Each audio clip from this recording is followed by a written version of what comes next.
Hi friends, ఇవాళైతే నేను సంక్రాంతి ఫెస్టివల్కి makeup వేసుకోబోతున్నాను. So అందరికీ హ్యాపీ సంక్రాంతి. సో నేను ఎలా మేకప్ వేసుకుంటానో చూడండి.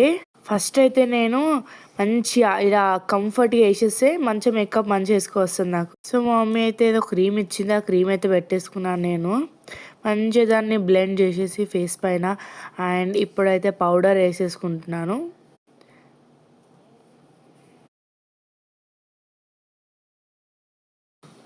సో ఇప్పుడైతే నేను కాజల్ పెట్టుకోబోతున్నాను. సో చూడండి, కాజల్ అయితే నాకు పర్ఫెక్టే, బట్ ఐలైనర్ చూడాలి, చాలా కష్టం, ఇది హార్డ్ పార్ట్. సో ఇది కొంచెం పెద్దగా వచ్చింది, కొంచెం చిన్న వచ్చింది, కొంచెం సెట్ చేసుకున్నాను. సో అయితే బ్లష్ చేసేసుకుందాం. బ్లష్ కొంచెం బ్లెండ్ చేసేసుకుంటున్నాను ఫేస్ పైన. అండ్ నేనైతే ఇప్పుడు నేను బ్రౌన్ లిప్స్టిక్ పెట్టుకుంటున్నాను, ఎందుకంటే ఆ డ్రెస్ పైన బ్రౌన్ లిప్స్టికే సెట్ అవుతుంది. అండ్ ఇప్పుడైతే బొట్టు పెట్టేసుకున్నాను చిన్నగా. సో డ్రెస్ అయితే ఇది నా డ్రెస్, అండ్ జ్యువెలరీ ఇది. సో రెడీ అయిపోయా, ఎలా ఉన్నా చెప్పండి. హెయిర్ అయితే అలాగే లీవ్ చేసుకుంటున్నాను. Okay bye.